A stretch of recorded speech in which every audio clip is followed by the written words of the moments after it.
What's up, Wolfpack, and welcome to another video. Today I wanted to talk about the process of obtaining your military ID card. I briefly touched on this in a video a while back when I went to go get my card. When I was kind of vlogging more on this channel, I just sort of talked about it. What I went through, but I didn't really go through the actual process of how it all works. If you want to see the vlog from when I went to get my ID card, you can check that out right up here.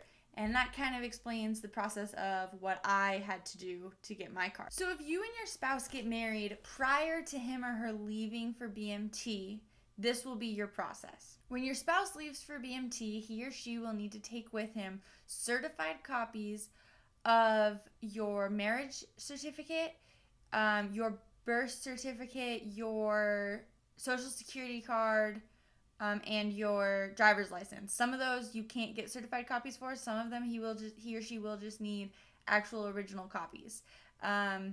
You can't do photocopies. It doesn't work that way.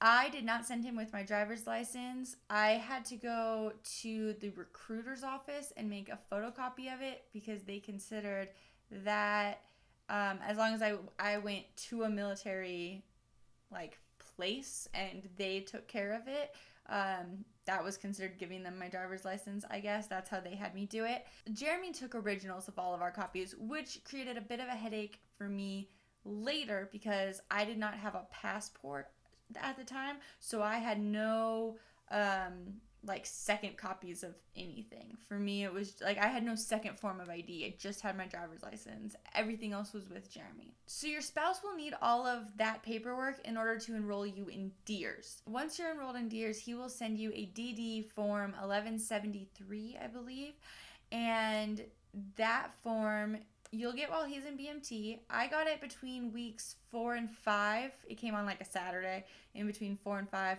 but I know some people get it sooner. I've seen some people get it later. I've seen people not get it at all. It just kind of depends on when your husband was able to get you enrolled and get the form sent out to you. And if he's missing anything, then that could be a problem. And so it's just kind of a long process.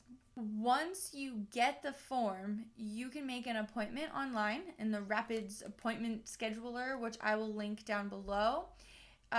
You can go there, you find your closest military installation. That can be a base or a post, any branch. I know people who've done it at National Guard bases. I did it at an Air Force base because that happened to be what was closest, but you can go to the Marines, the Navy, anyone. You'll need the form, the DD form 1173, and you will need 2 forms of ID. One of which has to have a picture on it. So that could be your driver's license, passport, social security card, birth certificate. If you're replacing a military ID, or if you were a child whose parent was in the military and you have a dependent ID from that situation, you can use that ID if it hasn't expired. Those are all valid forms of ID, but you do need 2. That's where I ran into the problem. Was Jeremy had all my second forms of ID and I didn't have a passport. I ended up getting it all worked out. Thankfully, the people at the office at the base were very, very nice and helpful, and it all worked out okay. In order to get onto the base, you will need the form and your ID card to give to the people at the gate and explain to them that you are going to get your ID card. Some bases do take walk-ins, but I would call ahead and see if they do. Sometimes they don't, and sometimes they might be so busy they might not fit you in. Other times, a walk-in, you're in and out in 5 minutes. It really depends on the base, the day, the time, all kinds of factors. Some people I have heard of not needing a second form of ID because of when they were enrolled in DEERS, they had everything there, and it all, some bases just electronically accept all of that. Some bases do not. So, like I said, I needed 2 forms of ID, but I have known people who didn't need ID. They just needed a driver's license, and that was it.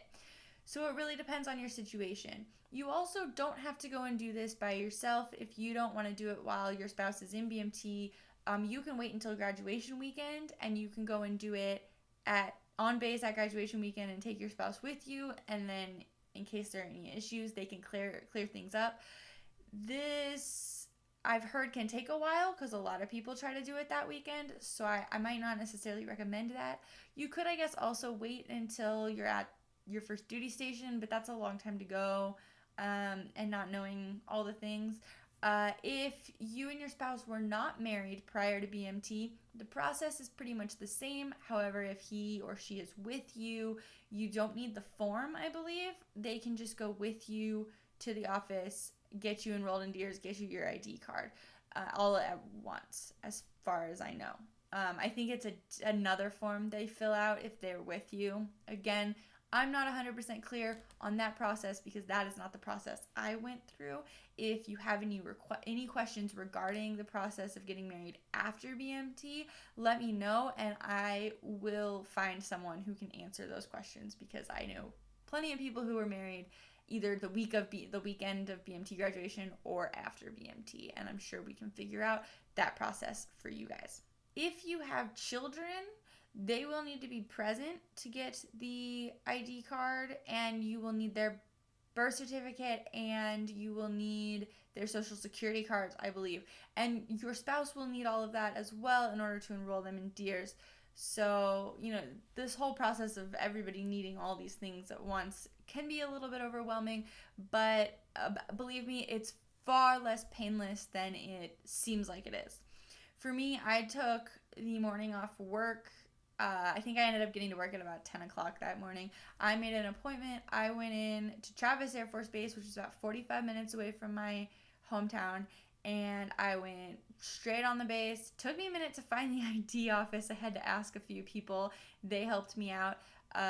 Went in there. I had to fill out this little, like they do check-in on a computer. And so I went to the computer, I checked in, I sat down, I waited. There's like a computer screen that had like the order of names on it. My name got called, it like flashed up on the screen. I went back, I talked to this woman, explained my ID card situation. They helped me out with the second form of ID thing. And then I took my picture and I walked out of there with a military ID or a dependent ID. It's like I said, fairly painless process, and that card helps you get on base, shop at the BX, shop at the commissary. It also helps you get military discounts with things such as groceries or flights or anything where you might be able to use that discount. It's a very, very helpful little piece of paper. I don't have my wallet with me, otherwise I would show it to you guys. It's in the other room. If you guys have any questions about obtaining a military dependent ID card, please leave comments below, message me, whatever, let me know, and I will be happy to answer any questions. If you have questions about anything else, obviously that you can leave below as well. I am happy to answer any and all questions at any time. You can follow me on all my social media. The links are below. I am now an active Twitter user, which I know I didn't used to be, so Twitter's awesome. I am on Snapchat, kind of, Facebook a lot, and then obviously I'm on YouTube all the time. Oh, and Instagram. You can follow all of that in the description box below. Be sure to check out my daily vlogging channel for more daily videos, and give this video a thumbs up if you liked it. Subscribe to my channel if you don't already, and I will see you guys next week with another Air Force video. Bye!